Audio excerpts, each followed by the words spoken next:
Hey bookkeepers, it's Trudy from Maven. Today I want to talk to you about fear of AI. Not hype, actual perspective. Now, I'm old enough to remember a lot of panic over the years with the notion that certain jobs would be lost to automation. And make no mistake, many were. However, all of these decades later, people like you and people like me are still working.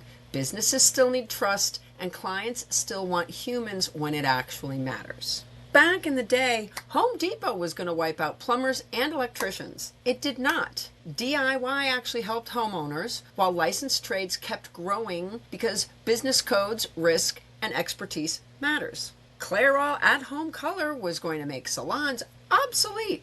It did not.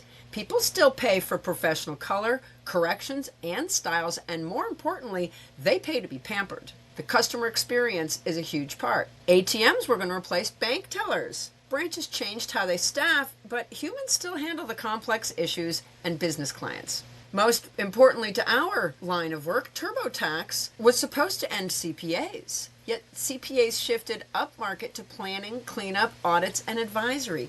Trust me when I say tax professionals make a fortune digging clients out of all kinds of DIY holes. When something is new, confusing, expensive, regulated, emotional, or reputation sensitive, people reach for a person. You want someone who listens, asks better questions, and owns the outcome.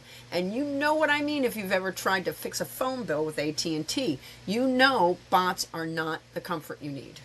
Back on March 13th, 2013, ABC put together a package on some GPS mishaps, like the Death Valley day trip that left 3 women stranded for 3 days after trusting routing in the park. Now, thankfully, it's come a long way, but my point is that it's still not perfect. These things can take decades to perfect, during which time we all adjust, including the great map giant Rand McNally. Now, I assume you may be young and not know the Rand McNally brand, but it was the key to the open road for decades, from the advent of pleasure travel by average Americans until the advent of GPS. But what have they done since then? Did they close up shop? Hell no. They've built fleet software, launched a SaaS platform to track vehicles, drivers, and assets on one panel. They've acquired subsidiaries that align with their mission. They've kept a niche with navigational hardware for truckers. They've kept the brand alive in publishing by continuing to sell their famous road atlases. And they've updated both leadership and capital to remain not only relevant, but at the top of the leaderboard. But they could have folded. They could have run scared. They could have chosen defeat and gone back to their old day jobs. Here's what AI can do. It's great at drafting, summarizing, classifying, spotting patterns, and suggesting next steps. But it's not great at judgment, ethics, accountability, edge cases, or relationship nuance. It's great if you need to draft an email from bullet notes, purpose first pass categories from rules you gave it, summarize a policy, or create a starter month-end checklist. But it's not so great if you are promising tax outcomes, deciding revenue recognition on a messy contract, firing a client, waiving exceptions without context, working with employee nuances, many reasons.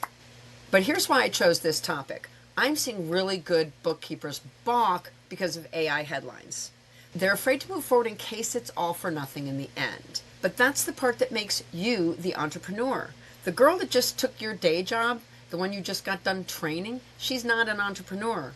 Her job will be at risk, not yours. Full confession, I've let my own mind go there a few times, but fortunately I have knowledge of history on my side.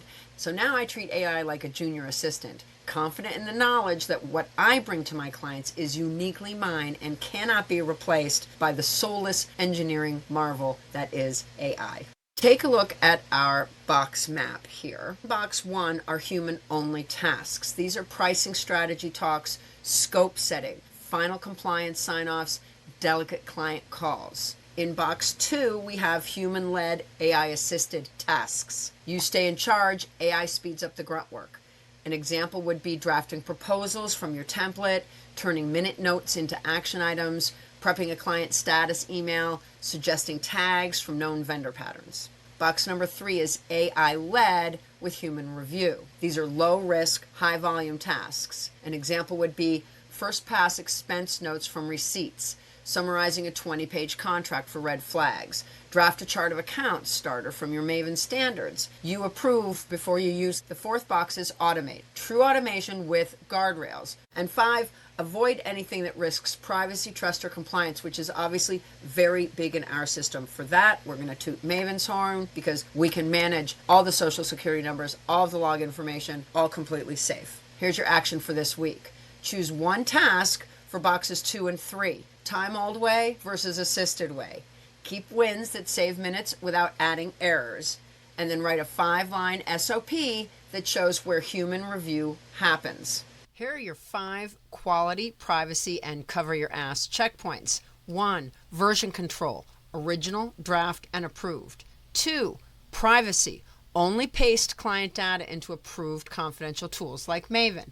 3, disclosure, your engagement letter should clearly state that a qualified professional reviews all deliverables, and that would be you. 4, exceptions list, a short list of tasks you commit to always doing human only. And 5, accountability. One name, your name, owns the final result every time.